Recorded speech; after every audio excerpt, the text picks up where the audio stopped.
បើពាក់មួកសនេះហើយចុះហេតុមិនឡើយក្មួយទៅតតាំងជាមួយពួកគាត់ធ្វើអីតម្លៃមួកសនេះមិនស្ថិតនៅលើការចាញ់ឈ្នះនោះទេក្មួយត្រូវឲ្យតម្លៃពួកគាត់ឲ្យបានច្រើនលើកទឹកចិត្តពួកគាត់ឲ្យបានច្រើនក្មួយដឹងទេពួកគាត់នោះហើយជាគ្រឹះដ៏រឹងមាំឲ្យក្មួយធំធាត់បានហើយមួកនោះគឺជាមួកពូឲ្យពូសុំវិញមកបាទពូមួកនេះនៅជាមួយក្មួយយូរហើយក្មួយ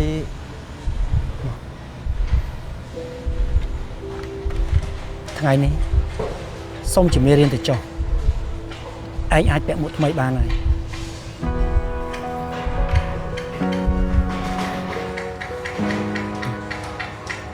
អបអរសាទរដែលក្មួយចូលមកគម្រោងរបស់ពូក្នុងនាមជាវិស្វករពេញសិទ្ធិអរគុណពូអរគុណក្មួយ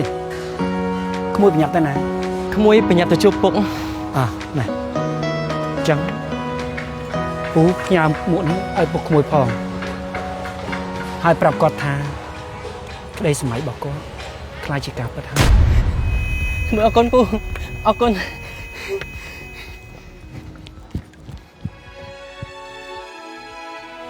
ស៊ីម៉ង់មើលទៅវាដូចជាម្សៅពេលយើងលាយទឹកទៅវាបែកជាទុន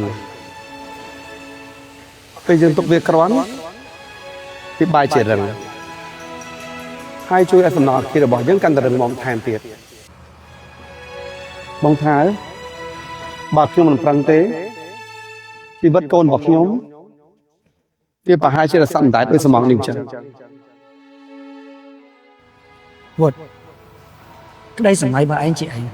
ប្រពន្ធខ្ញុំរត់ចោលខ្ញុំព្រោះតែខ្ញុំពាក់មួកលឿងខ្ញុំចង់ឲ្យកូនរបស់ខ្ញុំពាក់មួកសដូចបងអញ្ចឹងកុំឲ្យគាត់មានតែស្ងាត់ខ្ញុំវត្តប្រឹងឡើងខ្ញុំតាមជួយឯងចំណិចបើឯងត្រូវការអីប្រាប់ខ្ញុំមកតែត្រូវចាំកុំឲ្យកូនចូលក្នុងបរិវេណតំបន់នៃគេហាមឃាត់ប្រយ័ត្នគ្រោះថ្នាក់បងខុសបងឆ្កងមកពេលបងសុំទូបងផង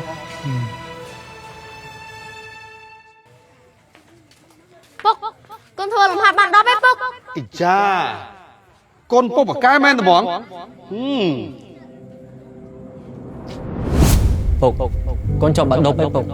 កូនសុំចង់រៀនមកពុកមិនបានពុកកូនគ្រាន់តែចង់ជួយពុកតែពុកគិតមើលពុកគ្រាន់តែជាកម្មករសំឡងហ្នឹងចង់ពុកហើលើបានមកពីណាឲ្យកូនរៀនតទៀតរឿងលុយពុកចឹងឯងចាំច្រើនពុកសុំគេថែមបងលីសំងទៅប៉ុណ្្នឹងឯងដរាបណាពុកនៅមានសំងលីកូនទៅរៀនត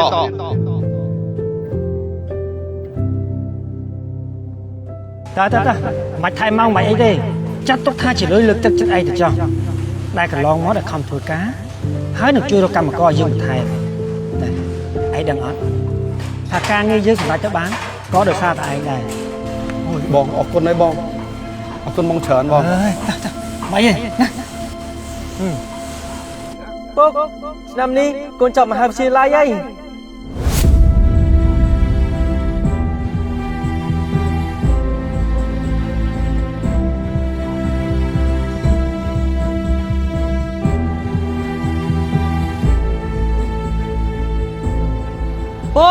ពុកខ្លាចជាវិស្វករពេញសិទ្ធិក្នុងក្រុមហ៊ុនឯងពុកមែនទេកូនបាទពុក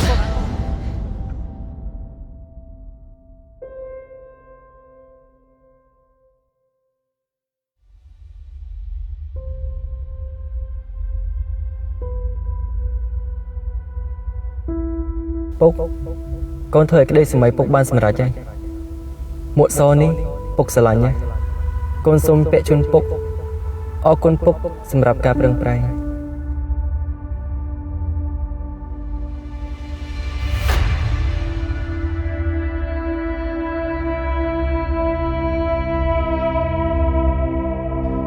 ក្រោយភ្លៀងមេឃស្រឡះ